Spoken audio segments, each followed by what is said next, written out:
В библиотеке имени Гаспринского прошло ежегодное мероприятие «Библия-ночь». К этой акции все библиотеки готовят для гостей увлекательную программу. «Библия-ночь» собрала представителей интеллигенции, творческую молодежь и любимых читателей. Привыкли все ходить в библиотеку днем, это в моем понимании, да.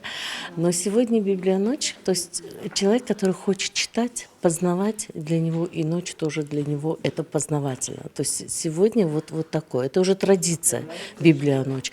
И понимаете, она же проходит неординарно, то есть на первом месте у библиотек стоит что? Книга. А за книгой, чтобы привлечь внимание, чтобы популяризировать нашу литературу. Вот в данный момент, я уже сказала, педагог и наставник, педагоги и ученики. Вот. Мы постарались вот такой вот красивой программой привлечь внимание, конечно же, в первую очередь к книге.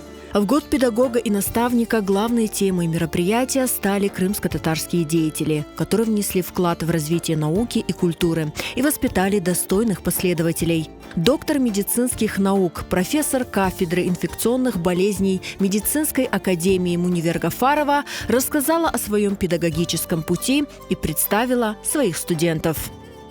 Сегодняшний вечер, вот «Ночь библиотек» называется, мы пришли, конечно, не случайно, потому что, может быть, кто-то что-то скажет не то. Мой патриотизм выражается в том, чтобы делать свою работу хорошо, радоваться за других, украшать их какими-то своими возможностями. И сегодняшний вечер, я надеюсь, пройдет еще более плодотворно. Просто и я со своими студентами внесла небольшую частичку радости в этот день. В рамках мероприятия были представлены работы известных крымско-татарских мастеров и художников. Среди них Нияра Меметова, которая рассказала о своем творчестве и порадовала зрителей своими работами из войлока. Участвую уже во второй раз, когда я открыла для себя крымско-татарское прочтение войлока. Появилось очень много интересных идей, задумок, которые я еще не реализовала, просто не успеваю.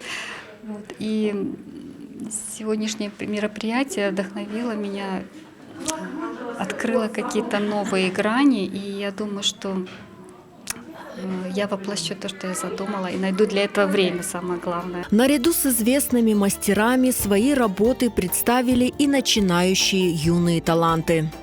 Сегодня на мероприятии «Библия-ночь» я представила свои сумки.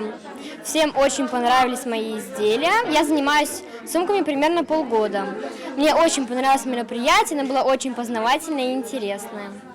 Украшением «Библия-ночи» стали яркие зажигательные выступления и мастер-классы для детей. А в завершении вечера гостей угостили вкусным и ароматным кофе.